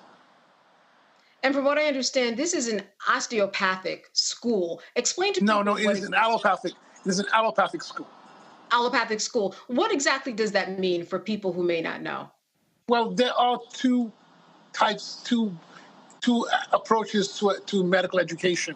The one that is more traditional is the allopathic medical schools, which we will have to see, for example, at Howard, at Bahari, at Harvard as well. But osteopathic medical schools have a training that is more focused upon diagnosis and clinical treatment. There are different pathways of training.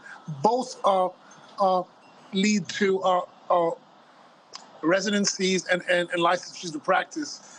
Osteopathic physicians are referred to as DO, doctors of osteopathic medicines, while allopathic physicians are referred to as MDs. So when this school is complete, how many people will you be able to serve? And what are your expectations about the numbers that you hope to get in terms of applicants? It is our goal. On the numbers of applicants, we expect that the application will be, given our analysis of the pool of applicants, it will be rather robust. But we expect to see the class.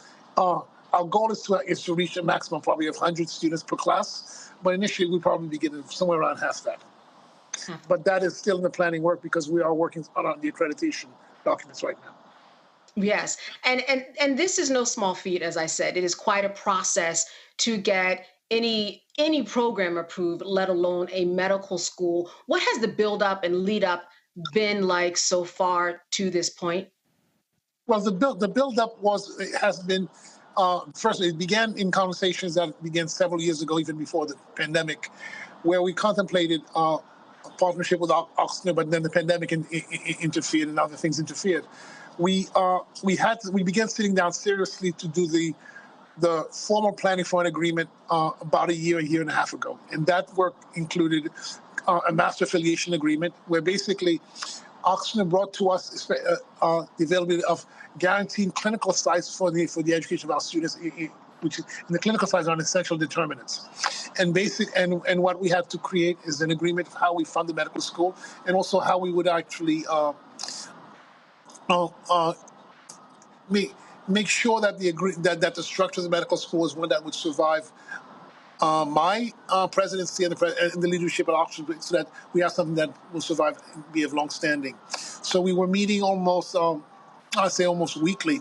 The planning team, that included both a small group of Xavier and Oxford talent, and also a consultant that we brought around the table to help us draw and basically craft the structure of the new medical school. Yeah, I from what I understand, you already graduate a high number of people who go off to medical school. So I guess your goal also would be to keep those students there, to undergrad, to go right into your own medical school. Actually, not exactly, because our thinking is not to just maintain the numbers of students, especially students of color, becoming physicians at the same level. Our goal, we have been also working at the undergraduate level, and part of that is that pipeline to at least double the numbers of students who leave our institution ready, well qualified to go to medical school. It is our expectation that a large fraction of those students, at least half of those, will be going to other medical schools, not to our school. So it is our goal to not have a zero-sum game, but actually to increase the pathways. We have experience in what we do in educating young people to be highly qualified and attractive to most medical schools in the country. That is our hope, to show that, and also to partner with others in order to help them understand how to do that as well. All right, great day for you. I want to turn over to our panel right now. I'm sure that they have some questions about this exciting news. I'm going to start with you, Dr. Dybinga. Questions? Well, first of all, congratulations on this monumentous event. This is really amazing. I am concerned about what type of backlash you might be dealing with from Republicans in the state.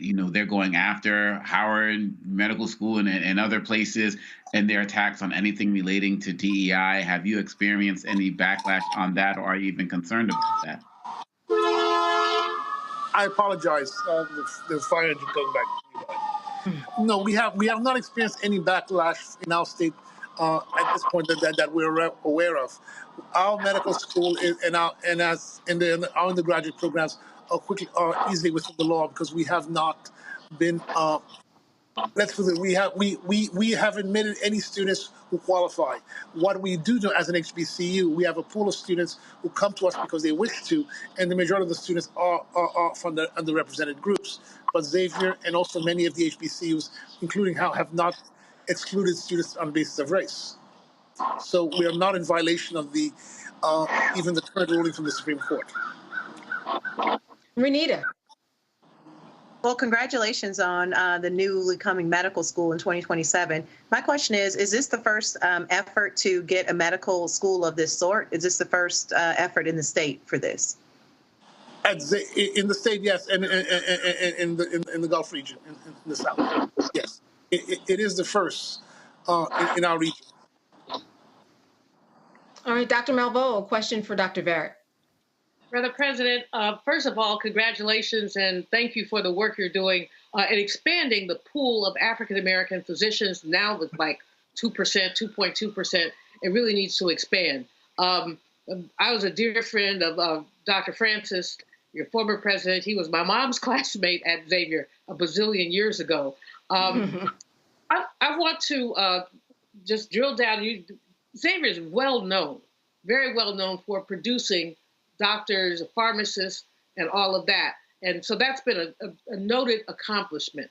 Now, with the new school, the question is, I mean, there's going to be pushback, there are going to be challenges, but what kind of innovations do you think these young people who will matriculate, what kind of innovations will they come up with in the medical field, number one? Number two, is there any consideration to naming this school after Dr. Francis?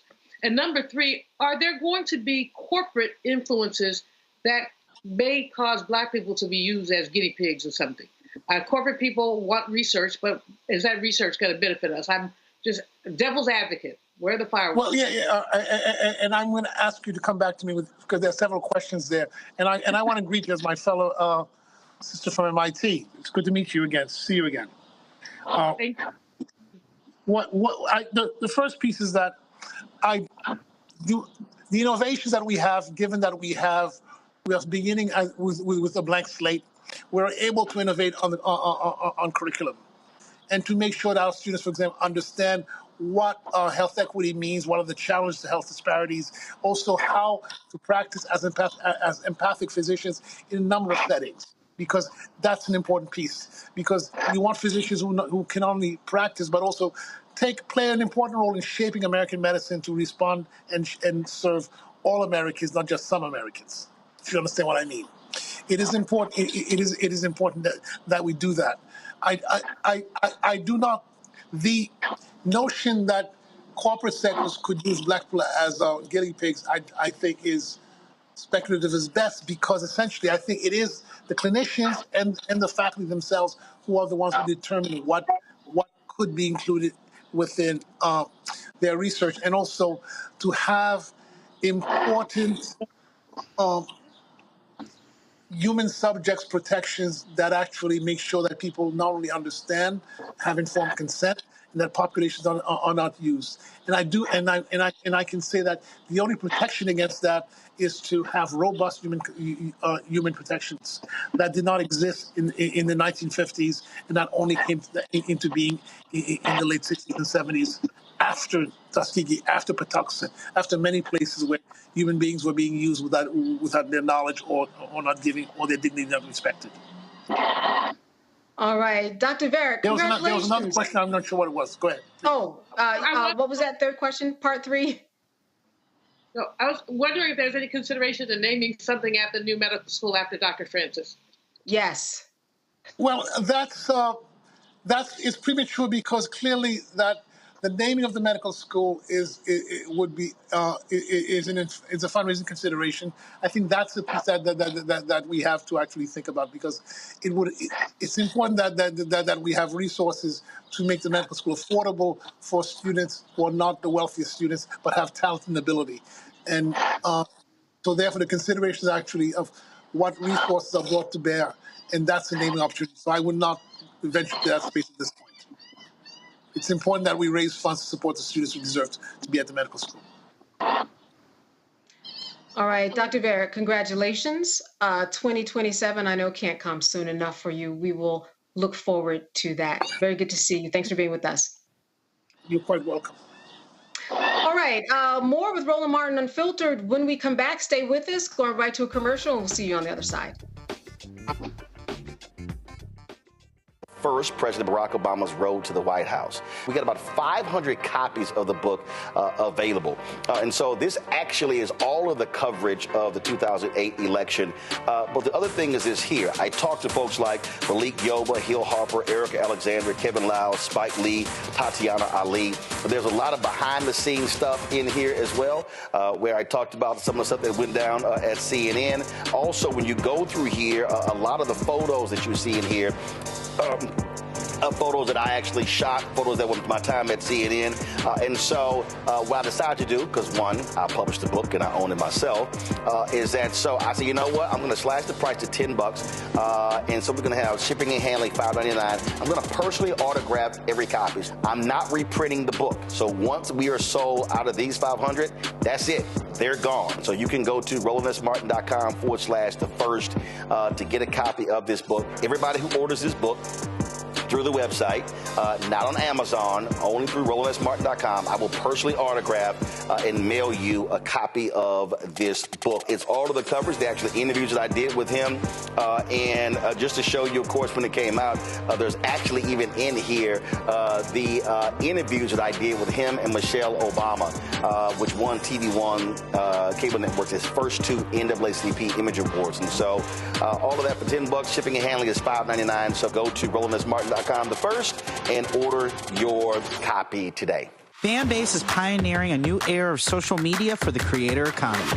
This next generation social media app with over 600,000 users is raising $17 million, and now is your chance to invest.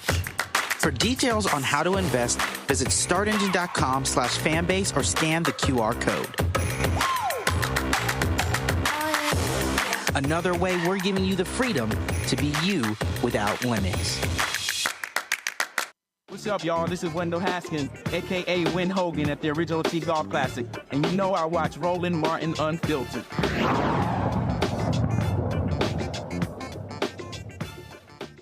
All right, so on Saturday, Roland was at the 2024 Dymally International Jazz and Arts Festival in Carson, California.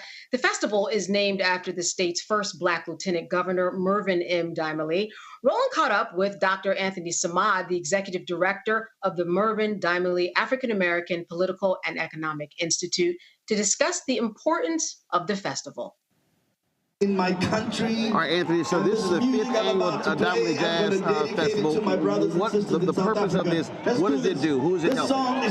Well, it helps the students of California State University, Dominguez Hills, 4 programs in particular: the Presidential Scholars, which gives students full rides, the Dymally Fellows, which helps travel students internationally to gain a global view. Our Sisters United that help sisters complete, programming that allows us to move in a way where they finish school. Right. Okay. And then we have a program that basically invites high schoolers, puts them on a track to feed into, and that's our African American Leadership Summit. Feed into the university from high schools around the state, sponsored by the California Legislative Black Caucus. So what this does, since we have a professional entertainment venue on our campus, right, that historically we haven't been able to use, we began to bring in jazz, build the music department, and we were able to do this for 5 years. And as the president said a little bit earlier, I mean, this campus here has the largest concentration of Black students out of all the universities in the state. Yeah, out of 23 state universities, Dominguez Hills at 12% has the largest population. And this university was started out of a social justice mission. It was supposed to be California State University Palos Verdes, or California State College Palos Verdes, and after the Watts riots, they moved it to the city of Carson, which is located in close proximity to Watts, Compton, Linwood Gardner, etc. Right. So the expectation was that community folk would come here and they would make it happen. Gotcha. Yeah. And if also folks who don't know, it's named after a history maker. That's correct. Mervyn Dymally was the first black lieutenant governor of California, and then he was the first Afro-Caribbean native-born out of Trinidad and Tobago to go to Congress. And then at the age of 76, he went back to the California Assembly and started this institute in 2002. And you run it for how long? I've run it for the last 6 years. Gotcha. Yeah. Gotcha. And so the idea to do this here, many different fundraisers, who decided, you know what, we're gonna make it a jazz festival? Well, we heavily rely on state funding, and California's funding cycles go up and down, up and down. Like those states. So we had to create an alternative stream. And we said, well, while times is good, let's get this festival up so that it can break even and then eventually become a subsidy for the Institute. For those who don't know what the Institute is, it's a black think tank for us to basically study the history of African Americans in California since 1850, and then to build a digital archive, you know, so people remember who came before them, right? And then train the next generation of leaders. Well, it's always good to be here. Jonathan Butler's on stage, so let's go enjoy the show. All right, my brother. Thank you for coming. Roland also spoke to Dr. Thomas A. Parham, the president of California State University, Dominguez Hills, about how the university attracts Black students. All right, Mr. President, you said something on stage that was interesting. You said that this is the largest concentration of Black students out of all the state universities in California. Right. We have the largest percentage of African American students of any public university in the entire state of California. So we have a campus that's about 14,000 big, about 11,000 FTE. Percentage-wise, we have the largest percentage. Everybody else is sitting on 3, 4, 5, maybe 6% Black folk. We got 12%. But people understand that we have always been connected, not just in the community, but of the community. And a lot of folk like to be in the community, but they put gates and borders around their folk. We are open to the community. This is the people's house. And the people have really responded to it, so we love it. And the fact that we have 12% Black folk, along with the other ethnic demographics we have 91% students of color. It is literally a multicultural Mecca. We are trying to show America what it is like to live in harmony with diverse peoples of the world. That's what we do at Dominguez Hills. But it's also about making it clear to staff and others that you have to have open arms and you have to be inclusive. Other folk want to run from that. But the bottom line is, ain't no future if you're not educating people of color. That's pretty clear. But the issue is not even. It's deeper than that, I should say. For me, most people judge diversity and equity and inclusion by demographics. I got 5% more, 10% more, 15% more. I remind folk every day, true diversity is a question. And the question is not how many percentage of folk do I have, but rather do the policies and practices of our institutions and agencies change as a function of the changes in the demographics. So part of what my people understand is it's about those policies and practices and the way in which we handle servingness to the context of what it is that we try to do well on the campus with all the demographics that we have. Is it also understanding that you can't wait until they are juniors and seniors, that you gotta be creating the relationships when they are in middle school? Yes. As so well. We have early academic outreach that does exactly that. So we're trying to not only go out and outreach to people to let them know in kind of a marketing center to say this is your campus, but also we're trying to have our outreach teams out in schools working to create opportunities so those kids can better their academic skills so that they can better manage the rigors of a university curriculum once they get here. We also have, for example, a Young Males of Color program here. We have a Male Success Alliance here. They aren't just supporting the students here, they're supporting and doing outreach to students out in the community, and that's where we do that important work. So when you see the attacks on DEI, when you see the attacks on CRT, when you see the attacks on affirmative action, what I keep saying is, which my book is called White Fear, the browning of Americans making white folks lose their minds. Bottom line is, they got to understand, we ain't going nowhere. The numbers are going to be what they are, and if you don't understand educating Black folks, Latinos, Asians, Native Americans, America ain't going to be America. But see, in the future. The problem is that a lot of the political pundits and folk on the news get it twisted. They keep debating issues and whether or not the voters about the issues. What folk don't understand is, I think, this is just one president's opinion. Not that I'm a psychologist or I write books on black psychology like I understand the black psyche, but this is about people arguing against, right, having a black president in the White House and the idea that they're still reacting to that. And this is about reactions of white supremacy and why you can have 53% of the women still vote for a presidential candidate that wants to grab them by the privates and sexually assault them. It's not about issues. It's about white supremacy, and we have to stand up with all of our wokeness and challenge that.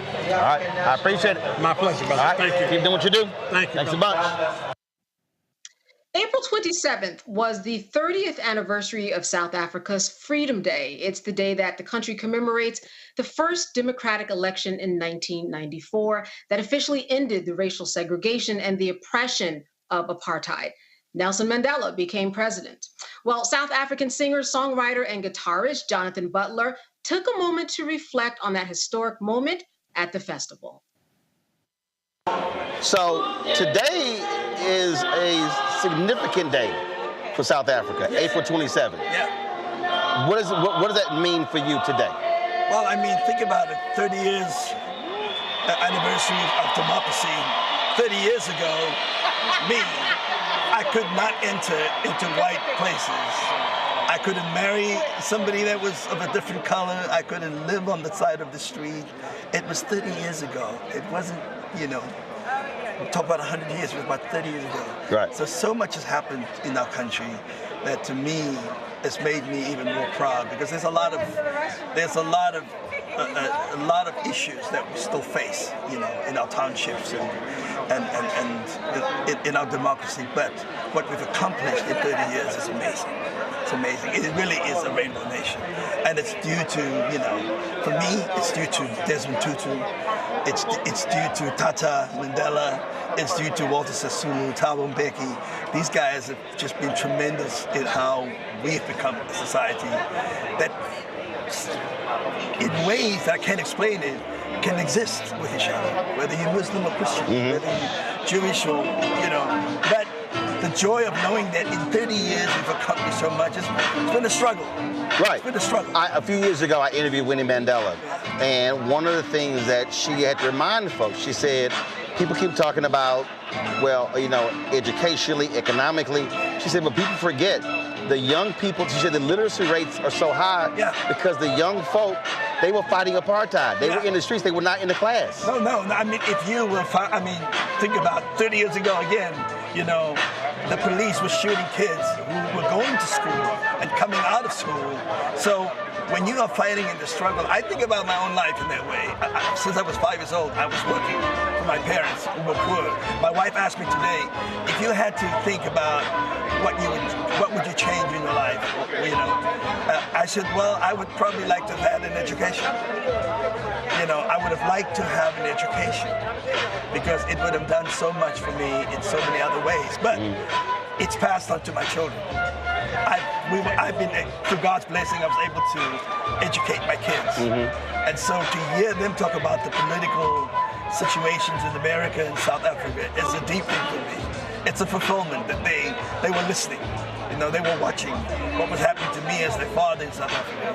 They were watching it. They sing it now with George Floyd. They sing it in America. They sing like, wow, Dad, this was when you were growing up. I said, yeah.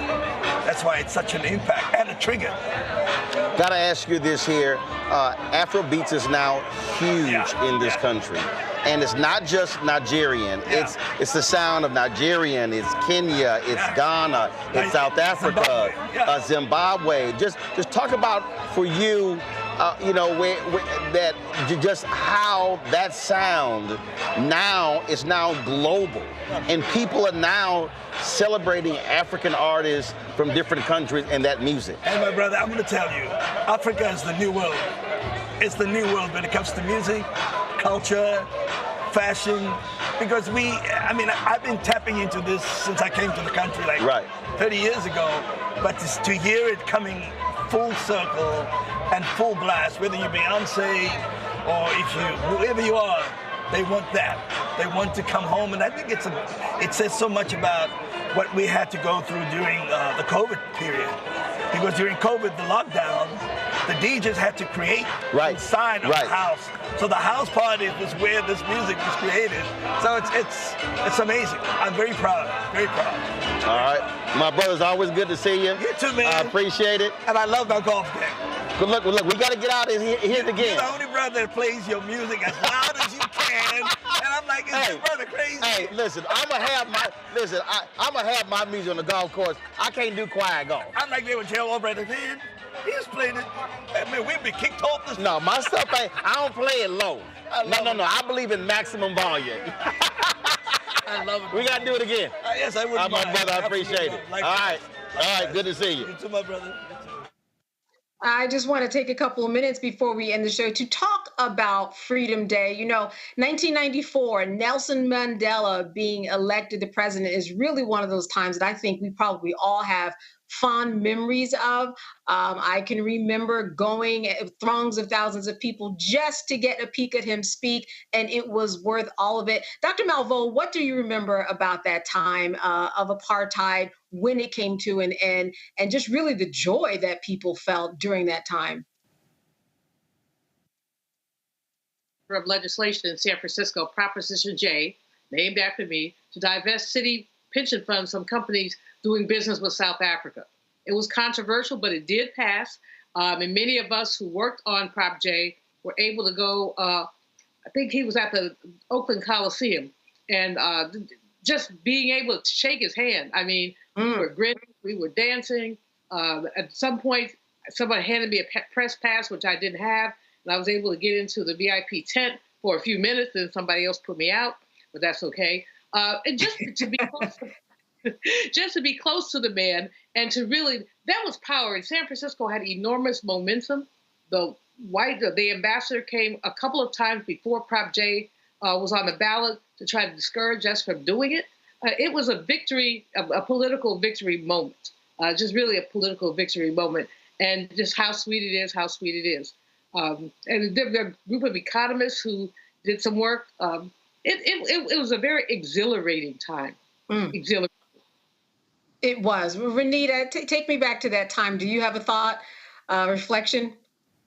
I do. So I was just entering high school when South Africa actually had its first democratic election in 1994. And I remember being excited because it was exciting to, to have heard so much about this struggle to end apartheid in South Africa, people globally feeling like they were a part of it, and then getting to see the good part of the organizing, which is when organizing actually wins out. And so getting to see that and live through that in real time in history definitely was a big deal for me, because so often the really big events in history you mostly get to read about, but then there are times where you're lucky enough to be alive to watch them firsthand. Now, I will say, looking back as an older adult now, I'll be 45 at the end of the year, this is still important to me because a lot of the things that were not written about apartheid coming to an end and how glamorous people sort of talk about, being excited about apartheid coming to an end.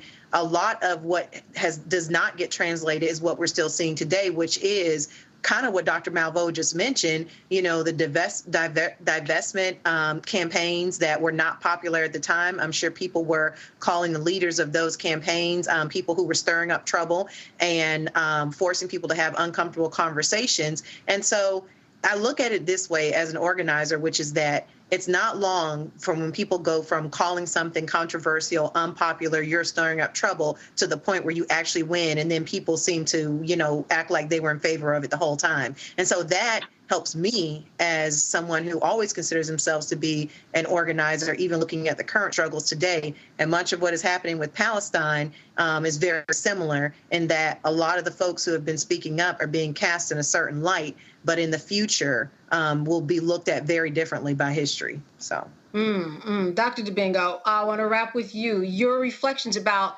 Freedom Day, your memories.